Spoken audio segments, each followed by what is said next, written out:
Hello and welcome to the Pre-Chiro podcast. I'm your host, Dr. Ben Glass, and today we're making a pro-Chiro connection out in Georgia with Dr. Shannon Good.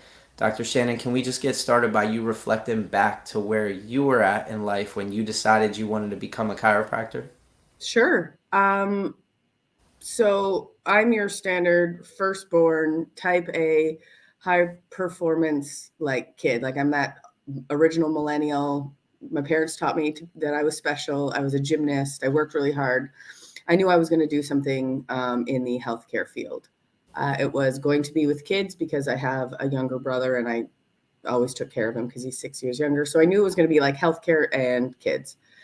PT, MD, DC. I started chiropractic through my gymnastics career for high performance and really to be able to stay on the balance beam. The chiropractor that my family still goes to see in Winnipeg, because I'm Canadian, they still see him. He told my dad the chiropractic story when they were training Kung Fu together, and my dad brought me in to see Dan, and it helped.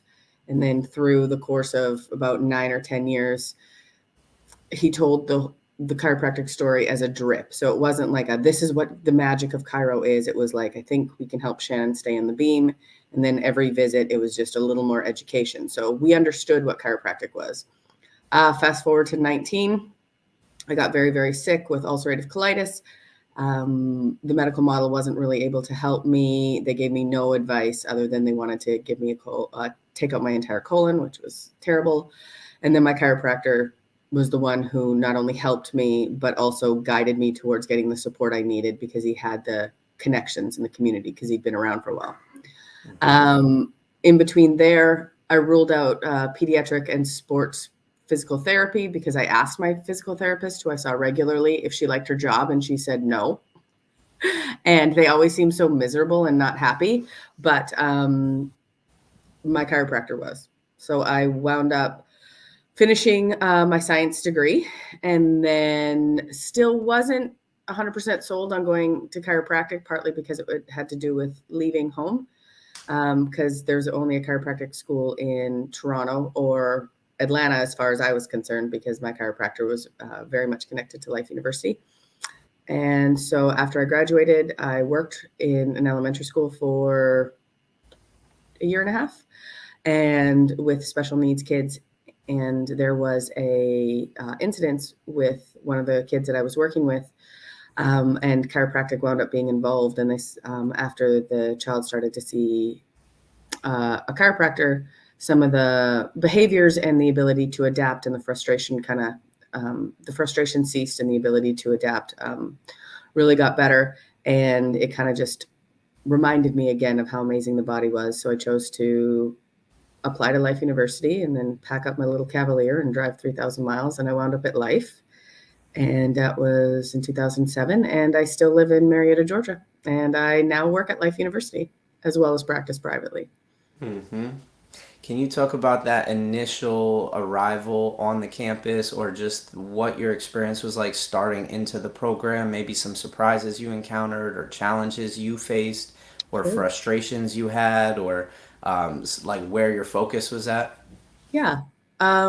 So I started the program a little bit later than most. I was 26. I remember driving onto campus from Barclay Circle, off of Cobb Parkway onto Barclay Circle in the main entrance.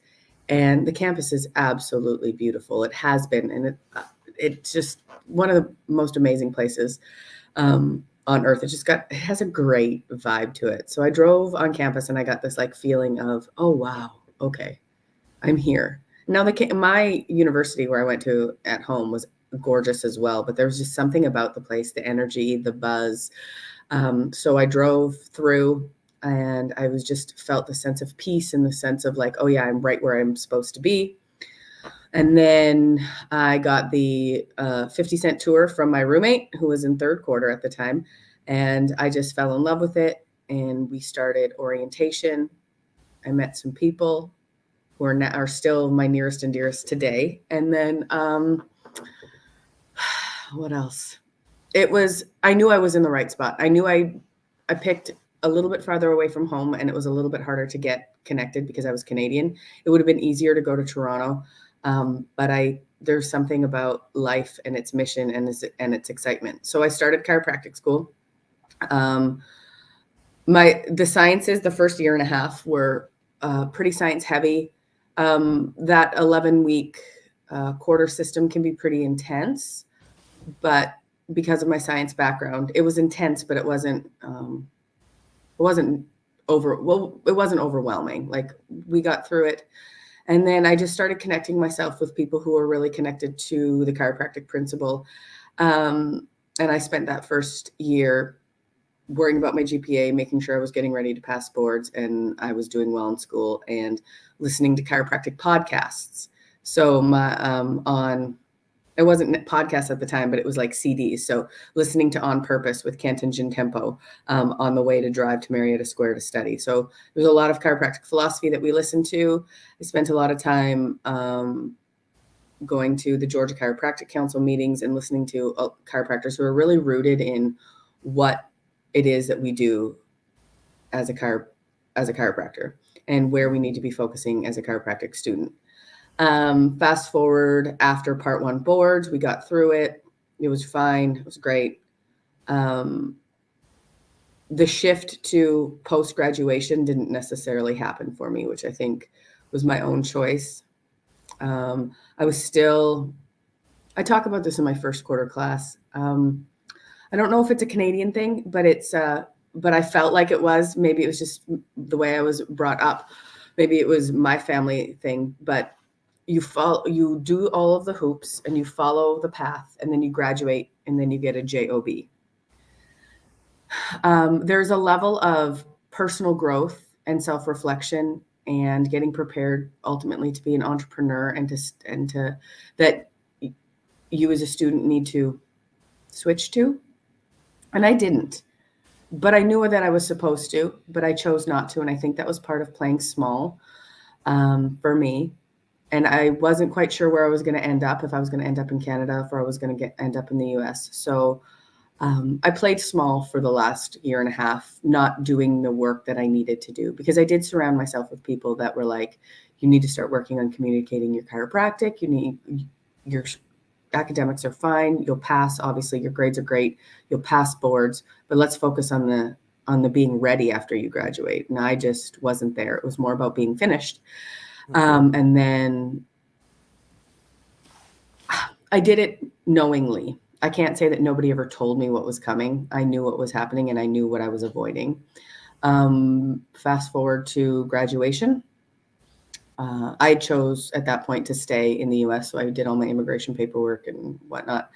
And I got a job in a clinic about 20 minutes north of Marietta with a gentleman who was in a high volume structural care office. And I was lucky enough to have a great associateship that turned into more of a partnership, if anything, where I wound up running the business and being one of the main adjusting docs and kind of running the show while he was the celebrity doc and he was building his online business. And I learned so much for 7.5 years. And if I wasn't with him, I think my experiences, I was lucky. Let's just put it that way.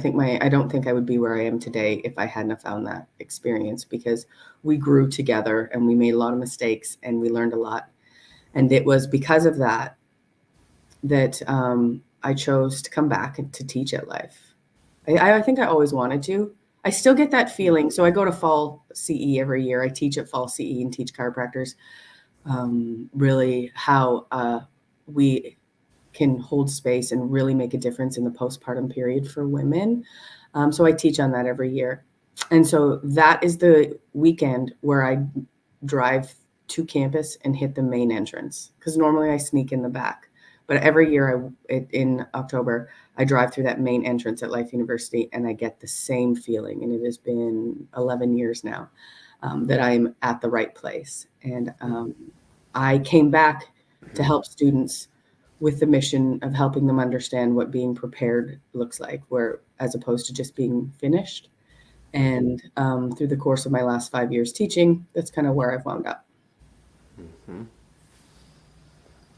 That was a lot in one answer, but so you walked us through the whole experience. Obviously, there's a lot of details. We don't need to focus on that. Let's just focus on presently, what you're up to. Let's just keep the ball rolling. Like you're teaching, what classes are you teaching? You're in practice. What Mhm. style of practice?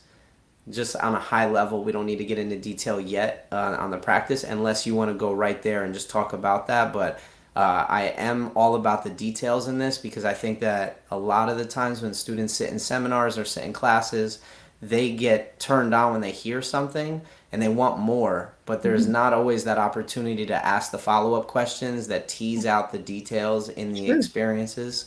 Um, so, like, if I was going to ask anything based on what you just said, it's like, can you talk about that inner knowing that you were avoiding something, but yet it was okay for you to keep avoiding it? And then when you got out of school, how did you pick the place that you were gonna preceptor for or associate with? Like, did that person like speak at a seminar and you heard them, and then you just followed up with them and developed a relationship, which helped differentiate you amongst other students? Or like, how did you kind of how do you see your path being shaped by the choices that you made? I guess is if you can respond to that. Sure. I had a lot of connections with different chiropractors through Dynamic Essential, so through DE, through the GCC, and being involved in that. So I had some great connections. When I graduated, my mindset shifted a little bit in that schools very much insulated. I didn't have the most amazing first peak experience actually. So my first 3 months of preceptor, it was good. I got some hands-on. It wasn't everything that I wanted it to be at all by any means. And then I spent my second 3 months actually back in the Life University clinic system working at an addiction clinic with one of the extension docs. And I had a great time there, but it wasn't this like life-changing experience. When I chose to stay in Georgia and the rubber hit the road and I realized it's go time, like it's time for you, like you're looking for a job, you can't open up your own practice. Even though ultimately at the end of the day, I knew I should have been able to, but if I would have done the work that I needed to do, and I didn't. But staying in Georgia, there's two prongs to that. I knew I always wanted to teach, and I knew that if I stayed in Georgia, I would have to associate for somebody because I was Canadian. So I was like, it was a safe bet. But choosing the right associateship was, I got a referral up to a place that's about 45 minutes to an hour north of where I am currently. And I walked in, they weren't really the kind of practice that I had hoped for. They said that they wanted to see kids, but it was very sterile, very pain-based. They wore white coats. They billed insurance.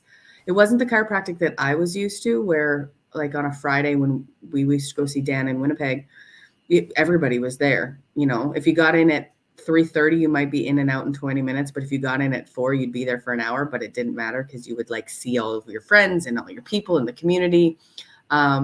And that was kind of my litmus test, my due north. Like that's how I wanted it to feel. So I went onto the Life University employment website, and there was a job posting. The website was new. So it's this random job posting. I applied. It was a maximized living office, which has a level of energy associated to it. He liked my application because of my, first of all, being a woman and having opposite skill set as him and an opposite passion. So for kids and pediatrics, and then of course my gymnastics background. We had an interview. He was very upbeat and dynamic, and I was very like upbeat and dynamic, and we just went with it. In the first year and a half I was there 7.5 years. The first year and a half in practice were absolutely hell. It was awful. There was a level of growing up that both of us needed to do. We fought through it because we knew that it was the right thing and that we just had to work through our own stuff. But it was difficult for both of us as the practice was growing and we had to step into where we were called to be. There was a lot happening.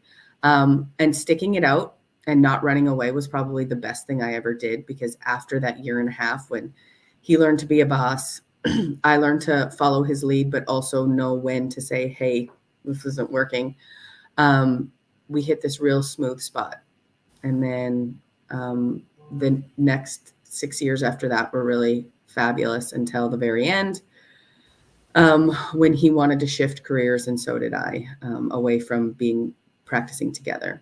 And I don't talk to him much anymore, but I do miss him dearly. Every once in a while we connect. And it was just, listen to your inner voice, if I had to say that. Follow your gut. I knew even in that year and a half when things weren't going so well, like there was some strife and just some like learning how to dance and have two doctors. And we practiced a little bit differently because in a pediatric practice, it doesn't always lend itself to that really, really high volume. You can be efficient and see a lot of people, but at some point when a family of 5 comes in, the wheels are going to fall off the bus. So there needs to be some wiggle room to dance around that. So when we found that dance, I stuck with it because there was a voice inside of me that said, you were supposed to be here. And yes, it's difficult. And yes, you're being asked to grow. But that's important. Like, lean in. It's probably more painful right now than it would have been had you put the work in school. And this is my self-talk, right? But this is where you need to be. And this is called growth. So stick with it. And it was the best decision I made because I have a lot more experience to share with the students now.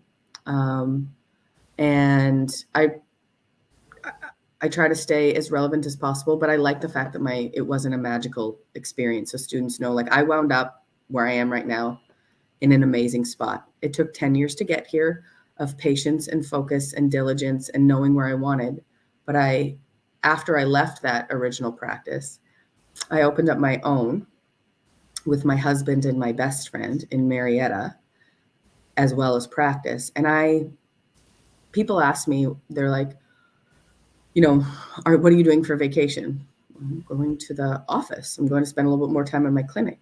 Well, what happens if are you ever going to choose one or the other? Like, what if you had to choose? And my response is, I don't. And I set it up that way. I moved forward with specifically designing what I wanted. And I did it a little bit later when I had gotten over some of my value systems and work. And when I really put the time in to grow myself, my vision and mission became a little bit more clear. And that's my advice to most students is follow your gut. Every gut decision that I have made, including dating and marrying my husband, has paid off. You already know what the answers are. Don't overanalyze. Even if it's uncomfortable, it still might be the right fit for you. So listen to that inner voice. Your body knows, your innate inside you knows where you need to be. And it doesn't always mean it's going to be easy. You may have to do some growth, and growth can be messy, but stick with it and then do the work. Don't shy away from it. Don't shy away from being uncomfortable. Mm-hmm. In school, maybe that means going to your tutoring sessions or putting more time in, or maybe it means learning to communicate chiropractic.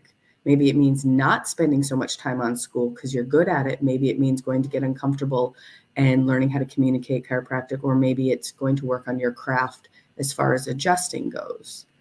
And then after that, it's ask yourself, where do you want to be in 10 years? What do you want it to look like? And then make those decisions accordingly. Will this decision get me to where I want to be? And that's my advice to any student who talks to me about where should they go, what should they do.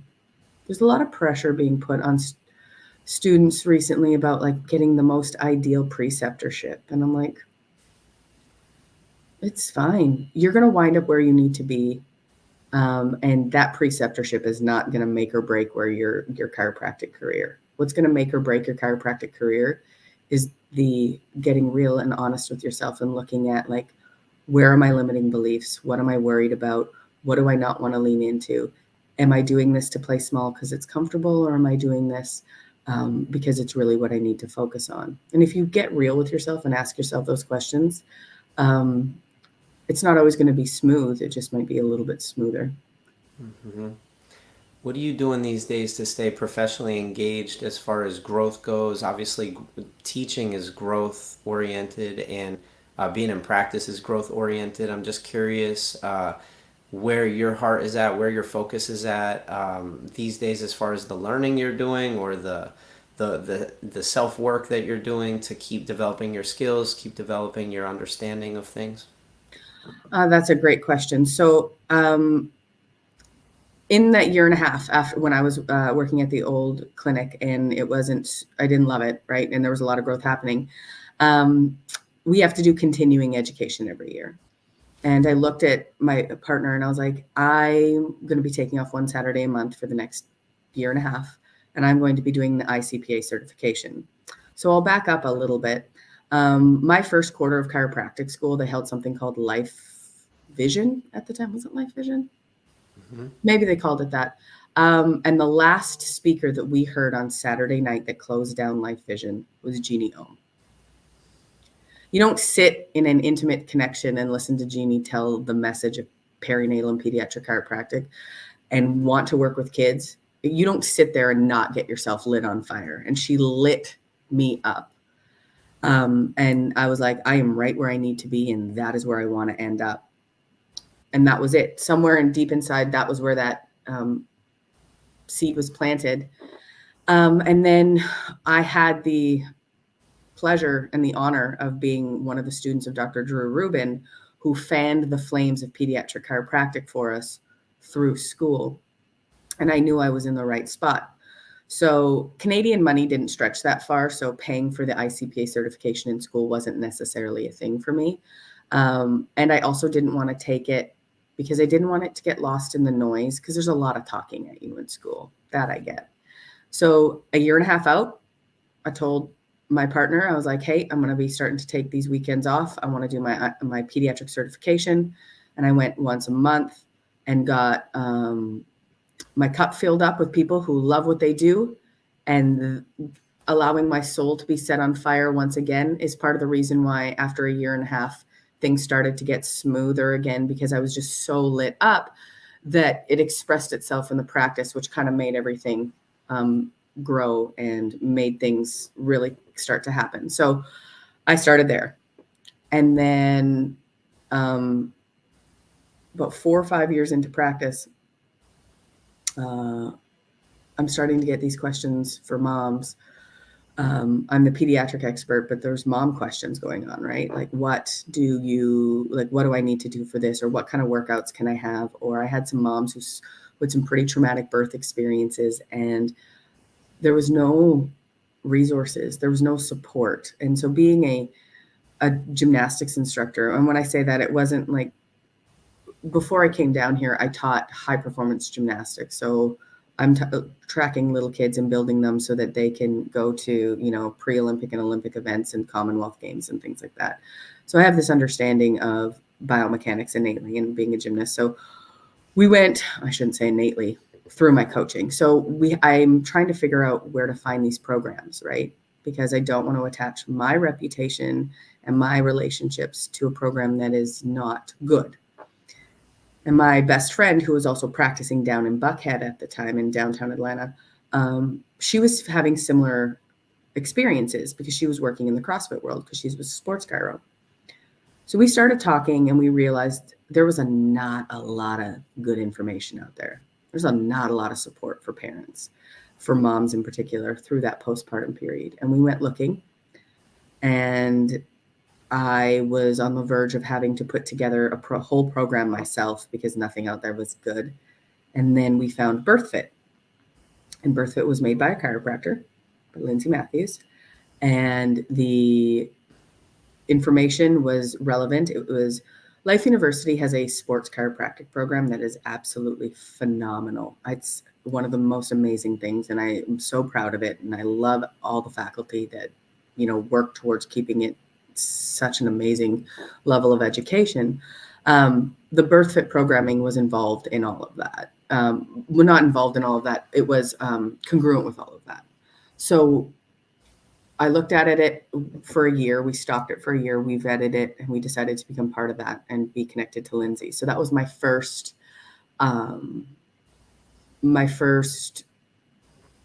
level of continuing education outside of the chiropractic world.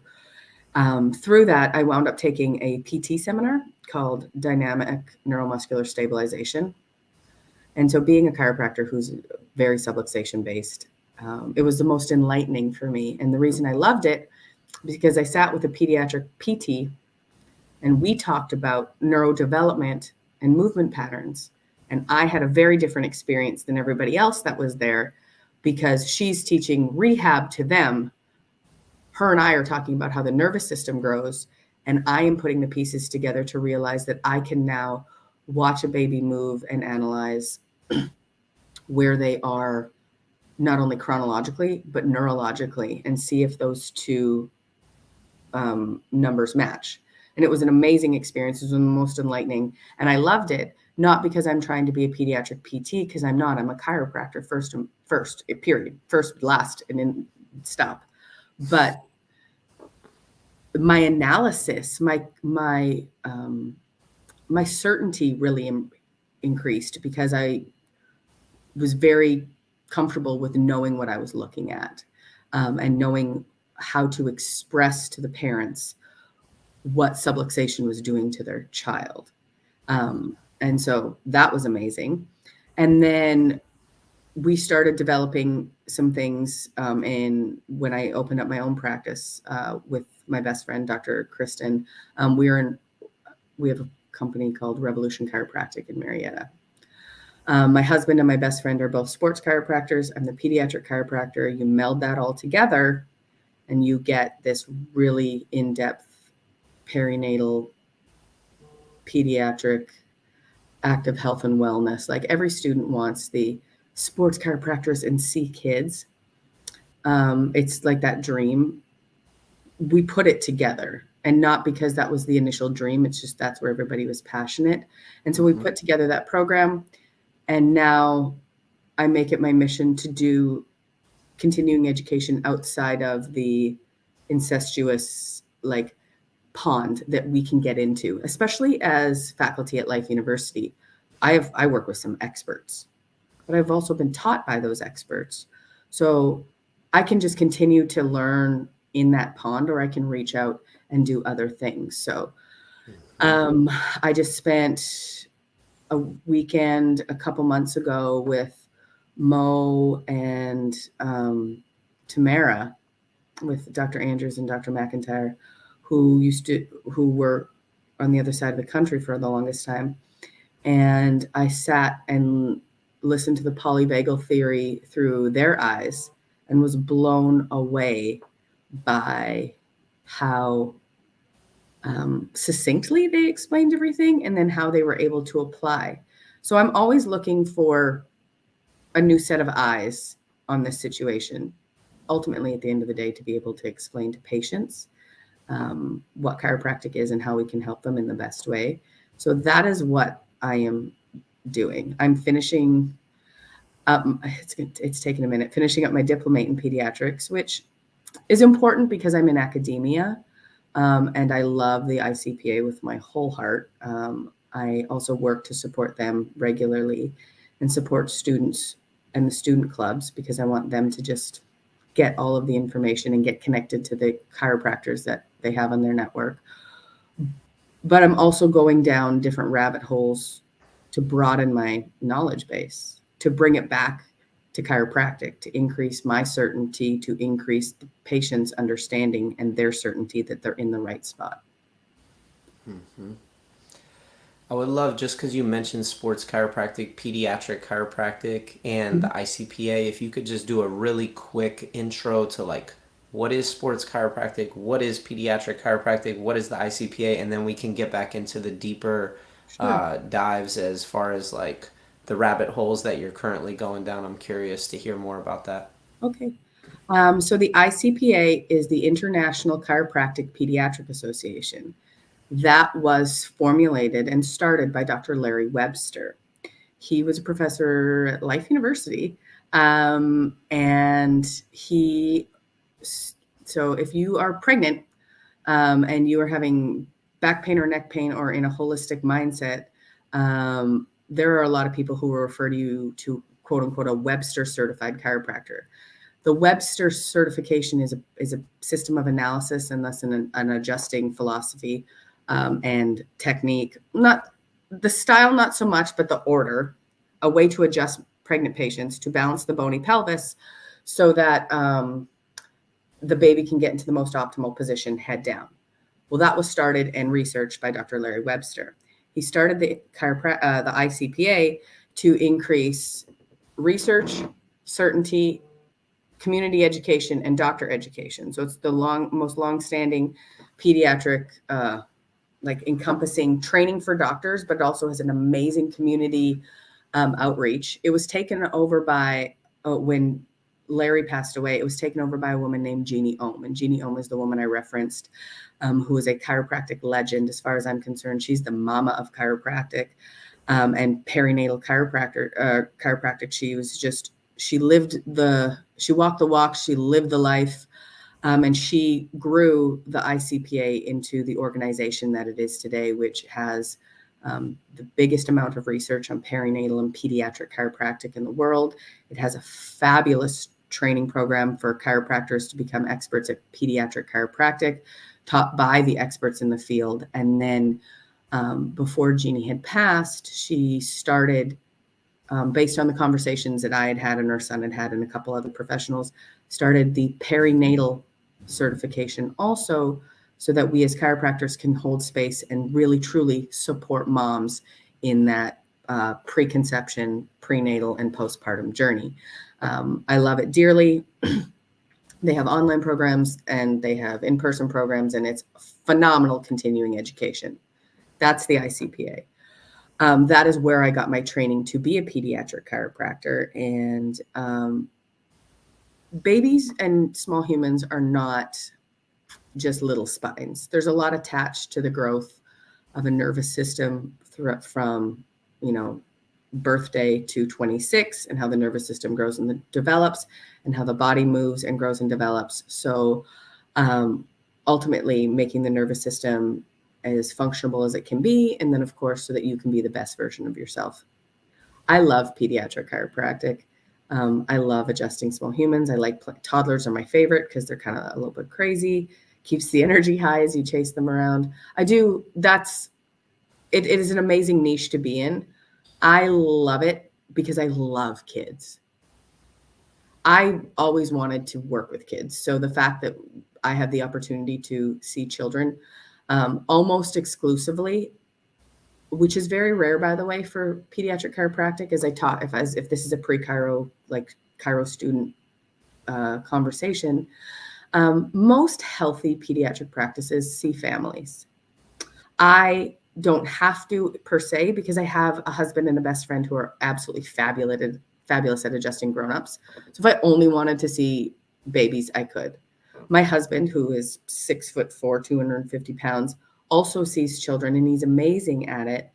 And you can be a great kids chiro, but if there's anything a little more complicated, he passes the torch to me. And it's more so because my education is a little more comprehensive when it comes to knowing what's going on and ultimately knowing what not to do. It's that scope and that perspective and the context that really makes you an expert. But I see just as many athletes and just as many moms, and most of our moms are athletes.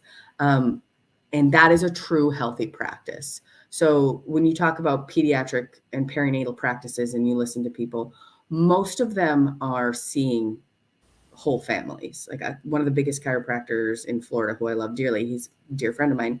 He has moms and babies, but he also has some like MMA fighter dads that are his patients. Because why? Because they want to get adjusted too, because they're seeing how well it's working for their family. So you want to educate yourself on what makes your heart sing, but don't pigeonhole yourself and ultimately at the end of the day turn away money and also your capacity to help families. So that's the pediatric side of things. The sports side of things. So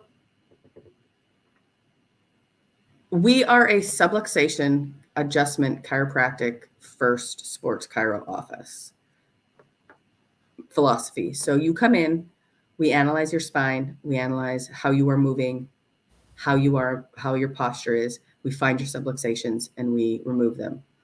But we also recognize there's this thing called gravity, and how you move in gravity, especially if you are a big mover, can also affect your hips, your knees, your feet, your toes. So we have at Life University, one of the things I am very proud of, and I'm not on the sports chiro side, by the way. This is just because I love these people. We have one of the best extremity educations there is. It is subluxation first, but the extremity education is absolutely amazing, done by Dr. Capes. She is fabulous.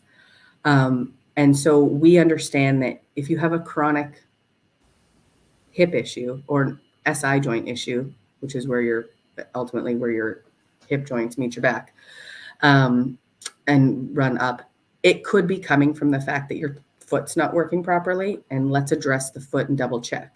So we start there. After that, and we turn the nervous system on, and we allow all like the connections to be wide open, the Wi-Fi is working throughout the entire body, then we will address dysfunctional movement patterns, and we will give some advice as far as that goes. Because the people that we see need to move better faster because their livelihood depends on it. And that is where we will do some rehab, some exercises. That is also where the birth fit exercises and things come in. But that is ultimately after the subluxation has been removed, the nervous system has been updated, supercharged, and everything is firing on all cylinders. That is how we practice. Not all sports chiropractors practice that way, but because of our education and because that's the model that Life University operates under, obviously that's how we were taught: subluxation, extremities, and then movement, in that order of importance. Mm-hmm. The way that I've organized these interviews is in like people in their first 5 years, 5 to 20 years, and then 20 plus years. And Mm-hmm. I think that it's really awesome that people like you and me, we've been out about 10-ish years, give or take a few, and we have our own projects, our own programs, our own curricula that we're developing because we have the life experience now, we have the training, and we also see how there's so many opportunities to continue to grow and develop the educational experience for students, the practice experience. So I'm just curious, like, um, who are you inspired by that's like in our generation of people, and like what are they up to, or also what are you hoping to bring forth in all of this work that you're obviously teaching to students, but you're also working on refining and developing, and you're also teaching the doctors through continuing education. But it's like, can you continue to kind of like unpack this resource that you are and what you're developing, and also look around you and see some of the people in our generation that are doing some cool stuff? Yeah. So our generation,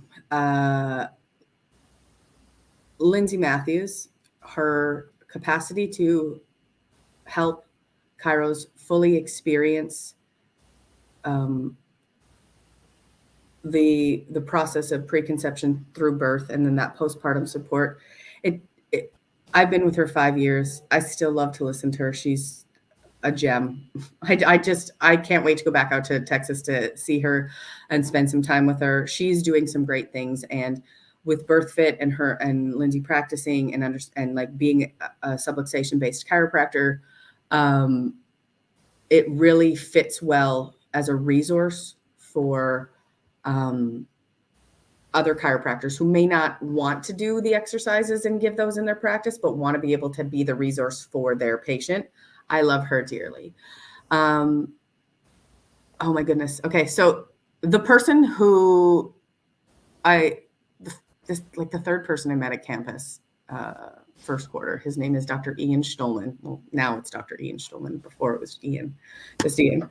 That man has worked for the last 15 years to communicate chiropractic in the most authentic, congruent, and succinct way.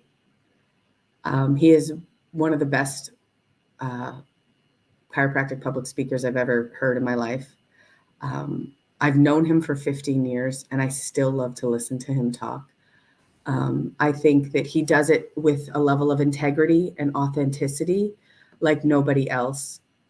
I think everybody should have him talk everywhere. I'm biased because I've known him for so long, but what he says is so relevant, and he works so hard to make sure that he doesn't stop growing, which is something that I also, and I know that you are, we want to continue to grow, because at some point in time, if you stop growing, you become irrelevant. And if you are wanting to teach and wanting to help the next generation, you have to understand what they're going to be walking into. And Ian's at the front of that. He is my due north. I can speak clear chiropractic. I'm a talker and I can go long story long, but the way he communicates stuff, it's just amazing. Like, he is one of my favorite people on the planet, and listening to him speak, I would pay money to listen to him speak, and I don't have to. That's how much I enjoy him. Who else do I love dearly in our generation, 10 years out?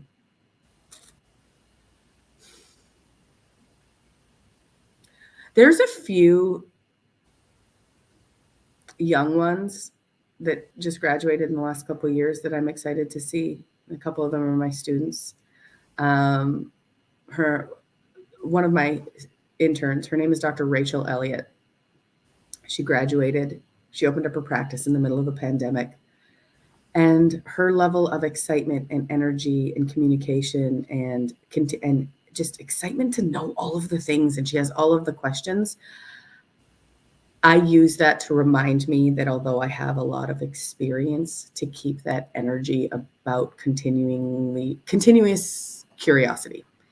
And that, I think, is really important. And I learned so much from her when we chat about things, and just reminded of there's so much more out there to learn, and just to keep asking questions and reach past, your immediate circle and see what everybody else is doing. And you can learn something from everybody that you meet. And so those are the people in my immediate influence that keep me going. Dr. Jess Duncan Propes in Midtown. She's always on my Instagram feed, and I love watching her because there's a level of truth and transparency, that's really one of the things that I try to bring to the education as students, is that I'm not going to sugarcoat it. I'm going to tell you that things are going to be okay, but I'm not going to sell you the 10-year dream. I'm going to tell you what it was like when I went through.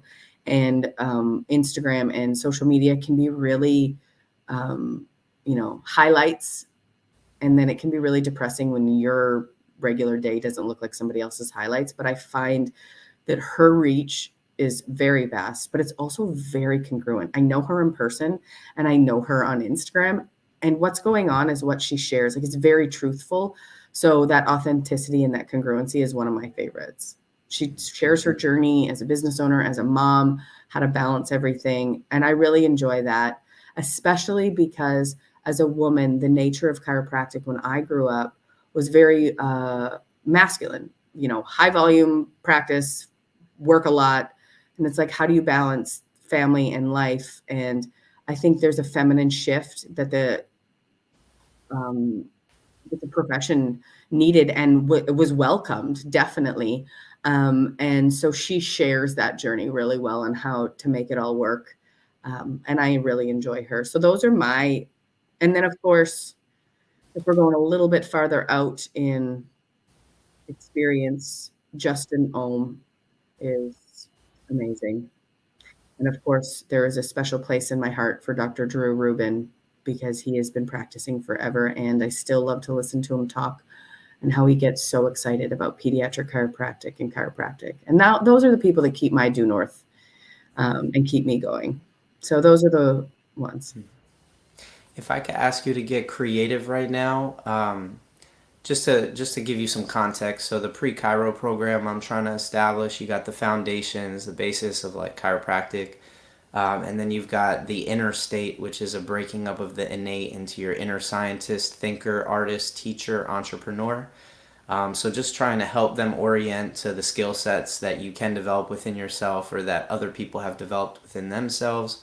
And then there's the apprentice, which is you going and observing in a structured and curated way. Like, what does the adjusting look like? What does the education look like? What does the paperwork look like? And the office experience.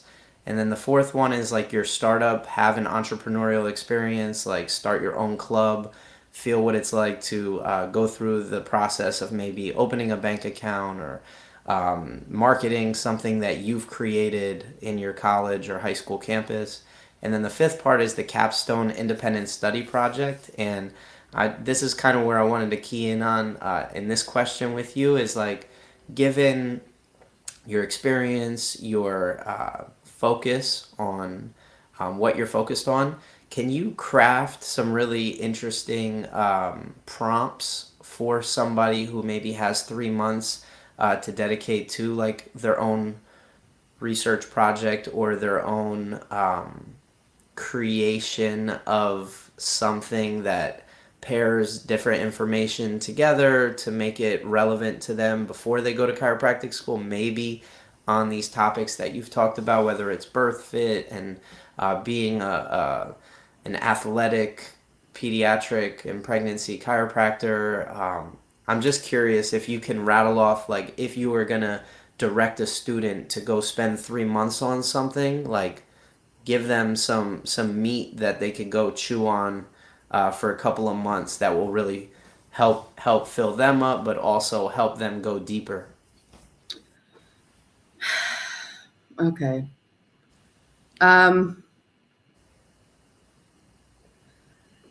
So I love how everything is like kind of chunked together. What I've noticed is the farther I get out is that they're kind of like strings that all attach for a braid and that they never stop. And that the personal growth and development is, I think, absolutely critical for them to understand. I think getting really true with what scares the poop out of you is really important. Like, where do you have a weird relationship with money? Do you have like being really radically transparent with who you are and owning your stuff will help you, because if you're starting that development process, you think you're going to be asked to grow, and a lot of people want to focus on the doing, like, oh my goodness, like, how do I file for a business license? There's some of that is experiential, and you'll just figure it out because it's different in Marietta than it is in Kennesaw, and you just do it and then you know how to do it. But people will get so caught up on the minutia because they're nervous about something else. I would spend time before you get into chiropractic, because chiropractic programs are intense. There's a lot going on. I would get really true. I would go in for 3 months. I would go and see and interview every chiropractor I could get my hands on. What do you like about your job? What do you don't like about your job? Where would you be? Where would you go? And get a real true accounting of what they like. And then take that information and kind of say, what do I want mine to look like, feel like, smell like, sound like? And then what do I need to do to be there? If you enter the chiropractic program with that mindset, and that would be my capstone. Like, if I had to go back and do it again, I would have loved somebody to push me in that direction, because the art of small business owning, you can start a business with a license, a table, and yourself. You can kiss babies and shake hands. It is the simplest, lowest overhead. It doesn't need to be bougie. It doesn't need to be fancy. If you can communicate chiropractic and you are good at what you do, everything else will come. The money will come. You can figure out the paperwork. All of that is minutia compared to those skills.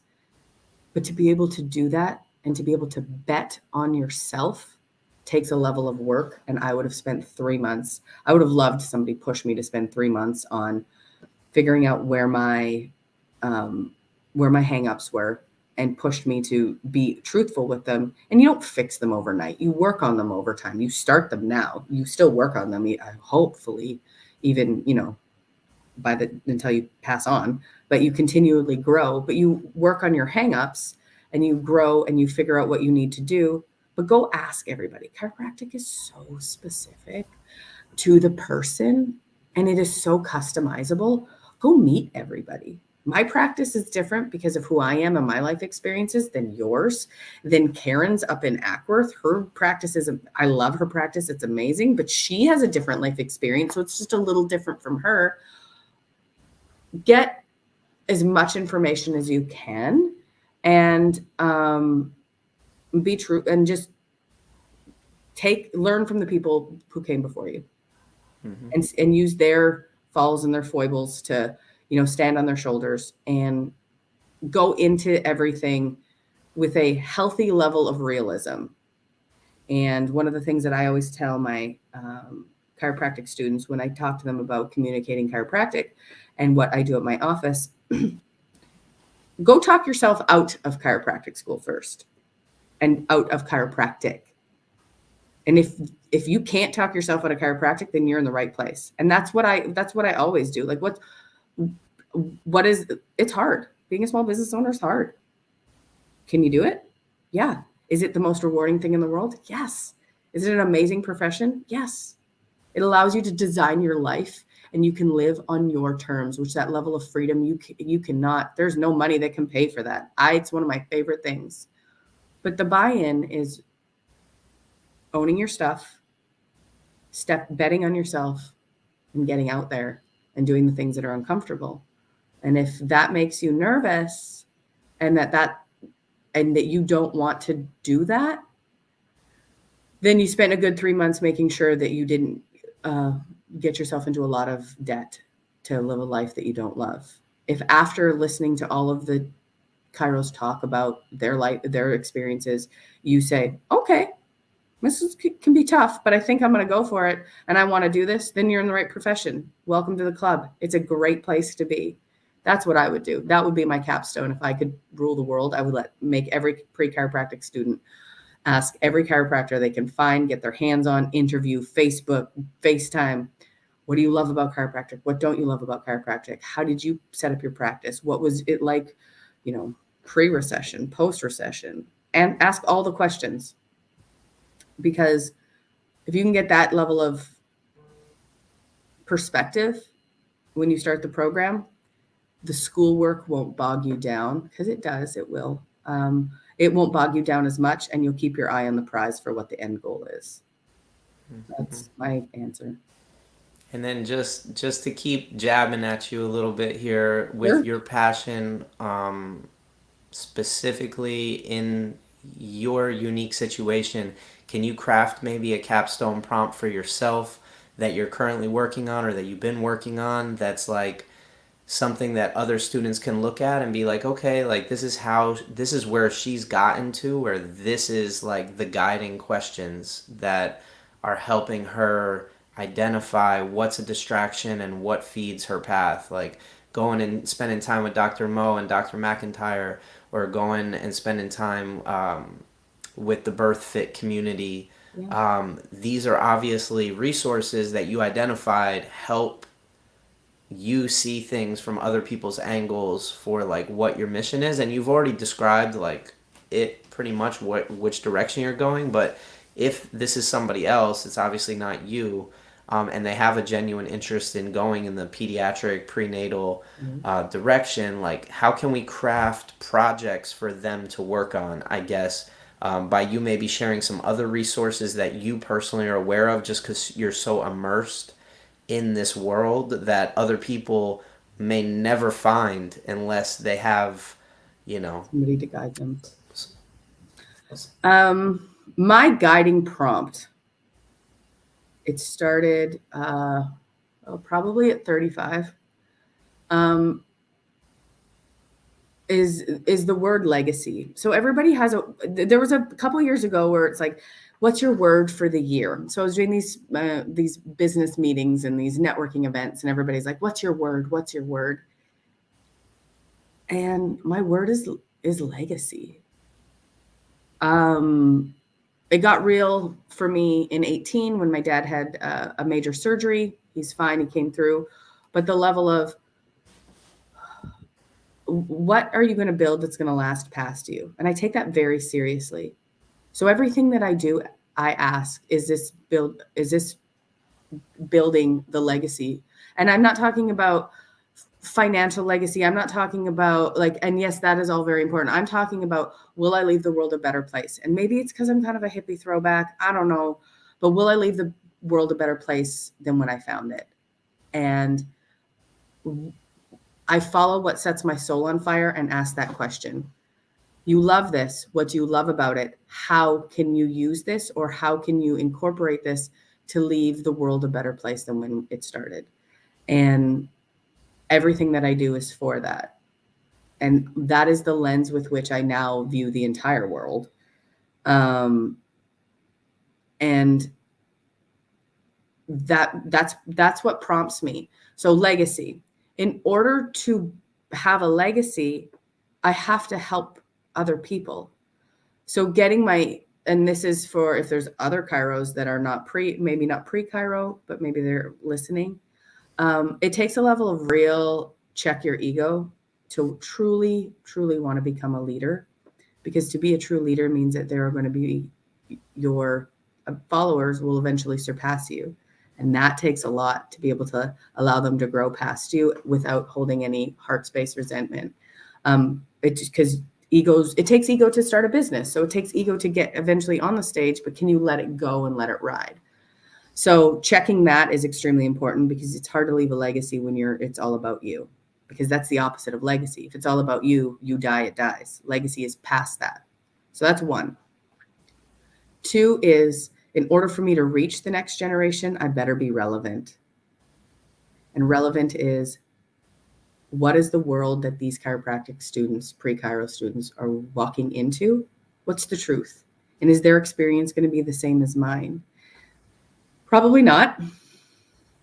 But what are the universal principles? And then what do I need to learn? And that is, I think, where the generation that came before us, they kind of got stuck in the highlight reels and didn't like, the practice that I worked at, it was in the middle of a recession, and it was massive. We grew a massive practice when nobody had any money, because we learned how to communicate chiropractic. Like we got creative, and we did workshops, and like relevance and legacy. Those are the two prompts. Am I relevant? No. Is this information outdated? Okay. What's the new truth? And continuing to ask that, because the world is evolving. Some things stay the same. Like you got to be good at what you do, and you have to produce results for your patients. So get good at adjusting. But, and then obviously get good at communicating what you do. Those will never change. But the world changes, social media changes. 5 years ago when I started, we were having conversations about social media presentation, and it was very hard and fast about, don't post pictures of you adjusting on the internet. Well, now that video, like there's nuances of these conversations now that need to be addressed, or else we're not going to help the next generation be successful. So that's what guides me, is legacy and relevance. I gotta just say that like we share that, but I think a lot of people share that in our generation, because we recognize that, you know, when you go through chiropractic school, you hear over and over and over again how much sacrifice previous generations went through for this profession to continue to grow organically as it has. But there's this reliance on like the people that are here for a reason, and people are called to be in this profession. And then I look at it and I say, well, yes, and like I didn't have any exposure to chiropractic, and I was searching for meaning. I was searching for purpose, and it almost missed me. It was like in the 11th hour, and I was just looking everywhere. It was like the third or fourth chiropractor that I had to find myself and go to get exposure to the depths of it or the inspiration behind it. And so saying that, like, I still feel as though there's questions that are not being posed, even 125 years later. And I know this is a young profession, but I feel like it's our generation's opportunity to pose new questions that create a bigger legacy for us that are relevant to today's world, which is like, Why is there a million posts on hashtag pre-med and 850,000 posts on hashtag pre-PT, but only 150 posts on hashtag pre-Chiro? So it's like we have no attention being given to these high school, college, but yet we're all about reaching your potential. We're all about the connection between two things. And there's a massive subluxation, I think, of like, I just had a baby, he's a year and a half. When I go to the library, there's hundreds of books on like what the doctors do, what a dentist do, but Mm-hmm. no books, no presence on chiropractic. It would probably take a group of students one semester to create a story or 10 stories for like 1 year olds or 3 year olds or 6 year olds or 10 year olds. And it's like, talk about legacy. What if a student in the pre-Chiro program starts a pre-Chiro club? Well, they've established something new and they have to figure out a way to keep that going after they go to chiropractic school. So we're instilling legacy and relevance into the minds of the generation that's coming in now, like early and often. And I feel like even as chiropractic students, giving them opportunities. Like, I just spoke to a chiropractic student who was like, thank you, I've never been on a podcast. He's in his last year, he's facilitating lots of things within his campus, but he's never been given an opportunity to concisely, communicate it in a platform like this. So I just say this because whether it's like, I'm sure you've heard of like Talk the Tick, came out about 10 years ago, probably around the time where you were either graduating or in school or In school, whatever. yeah. And that was innovative and that was special. And what about like Deliver the Goods, where you're not necessarily competing against other people to demonstrate your adjusting skills, but you're being given opportunities to demonstrate and be given feedback and constructive feedback where it's like, hey, you look stiff, or let's hear you communicate with somebody and then have them go on the table and adjust them, and how you find subluxation or whatever, you know what I mean? Like, Mm-hmm. giving everybody opportunities to be observed and given feedback where it's not a clinical setting with the outpatients, but it's like part of the student experience in chiropractic education. Or like, anyway, I'm rambling, but I'm just trying to give you all these different avenues that So we let could me go down. let me Huh? tell you from the inside of the Yeah. belly, right, in academia, one of the things, it's just one of the reasons I'm really so proud of my university. I'll be honest with you. This is the Life University pump, and it's completely authentic. One of the things that I love about Life University is that they have diversity in, like in clubs. You can find your people, and you can find all of that at Life University. And one of the things that we have started post, I was going to say post apocalypse, post pandemic, is Dr. Scott funded the research for something called a PAT doll. So one of the rate limiting steps for a chiropractic students and learning their skills is, um, if you can fix something, you can also mess it up. And if they keep thwacking on each other and you keep messing each other up, there's consequences, positive or negative, every time you thrust on somebody. The PAT dolls are actually, I've played with them for the last year and a bit, are a phenomenal way for students to get their body awareness and like trying to figure out their self. And we have open labs that are practice oriented. Like, so being a gymnastics instructor, right? When I'm teaching a 5-year-old how to do a cartwheel, there's lots of baby steps in between. And a cartwheel is an advanced movement. Well, so is some of the chiropractic adjusting moves. So is side posture. So allowing that skill set to happen in a open, no stakes, no grades attached, practice for the sake of practicing to get better at your craft. Like, we have that available at Life University. And so for a pre-Chiro student, the other capstone is you need to go to each chiropractic school, and you need to go and you need to figure out which one's the best for you. You need to go look at the campus, you need to go look at the life, you need to go look at what's available, and you need to look at the sub curriculum, because not all so it's very difficult for every school or any school to get every student 100% ready, because sometimes that's based on you and your capacity, you as a student, your desire to want to actually do the things.